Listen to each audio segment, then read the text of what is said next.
teman-teman sekalian yang dirahmati Allah. Pada video kali ini kita akan membahas bagaimana cara yang ideal untuk membagi daging hewan kurban yang kita sembelih pada momentum Idul Adha. Apakah kita sebagai seorang yang berkurban atau shahibul kurban dan keluarga kita boleh ikut mengkonsumsi daging hewan kurban itu, atau justru kita dilarang untuk mengkonsumsi? Teman-teman sekalian yang dirahmati Allah, pada pembahasan ini setidaknya ada 3 pendapat ulama yang bisa kita jadikan sebagai rujukan untuk membagi secara ideal daging kurban yang kita sembelih pada momentum Idul Adha.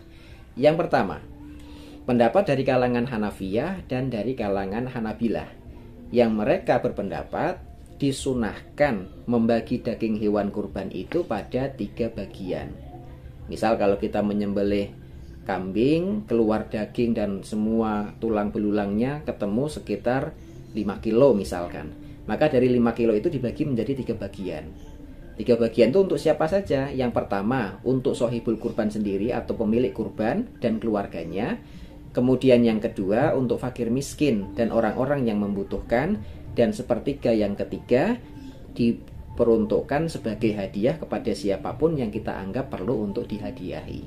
Nah teman-teman sekalian, pada pembagian yang pertama untuk keluarga, untuk orang yang berkurban dan keluarganya itu sepertiga secara maksimal.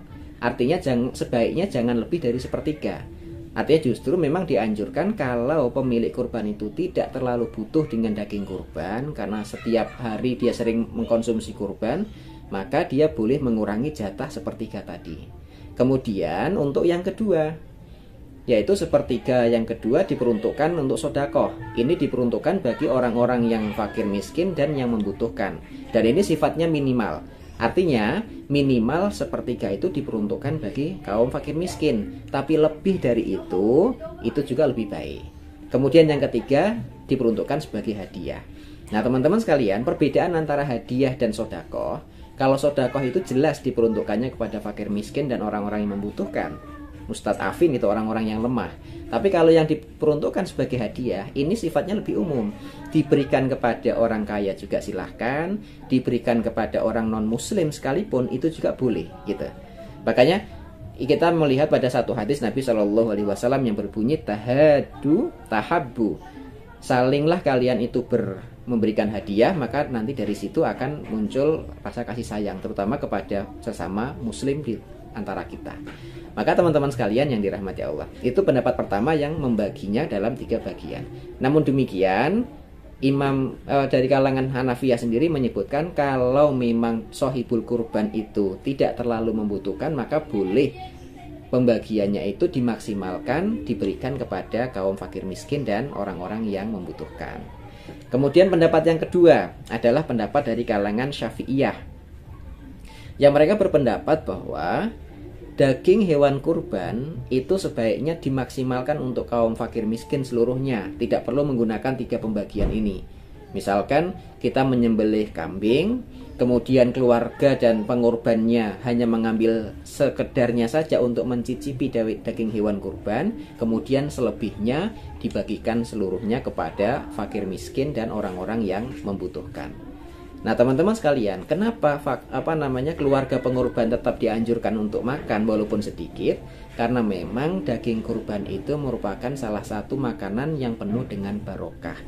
Jadi bukan hanya sekedar makan dagingnya, tapi nilai keberkahan dari daging hewan kurban itulah yang kita cicipi. Nah kalau kita misalkan setiap harinya sering makan daging dan hari ini tidak terlalu membutuhkan, ya sudah, kita ambil secukupnya saja untuk sekedar mencicip saja.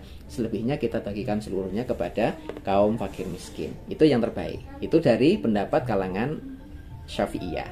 Kemudian pendapat yang ketiga, yaitu pendapat dari kalangan Malikiyah. Pendapat ini menyebutkan bahwa tidak ada pembagian khusus untuk pembagian daging hewan kurban. Artinya shahibul kurban atau orang yang berkurban diberikan kebebasan seluas-luasnya untuk membagi sesuai dengan keinginannya. Artinya tidak perlu harus dibagi sepertiga pada 3 bagian ini. Juga tidak harus memberikan maksimal kepada kaum fakir miskin, karena anjuran untuk berkurban itu intinya adalah memotong hewan kurban, mau diperuntukkan sebagai apa atau diberikan kepada siapa, itu tidak ada aturan bakunya. Maka kalangan Malikiyah lebih berpendapat silahkan mau diberikan kepada siapapun atau tidak diberikan kepada siapapun, yang penting dikonsumsi secara bersama-sama, itu sudah termasuk bagian dari menjalankan syariat kurban itu sendiri. Nah teman-teman sekalian yang dirahmati Allah, mungkin kalau di kalangan kita yang paling masyhur itu ya pendapat yang pertama, membagi hewan kurban pada 3 bagian, atau pendapat yang kedua yaitu pendapat yang menyebutkan bahwa daging hewan kurban dimaksimalkan untuk orang-orang yang membutuhkan, kalangan fakir miskin, sedangkan untuk pengorban dan keluarganya sekedarnya saja, yang penting mencicipi daging hewan kurban. Baik, demikian teman-teman sekalian yang dirahmati Allah, semoga bermanfaat. Aku qouli hadza, astagfirullah li wa lakum. Assalamualaikum warahmatullahi wabarakatuh.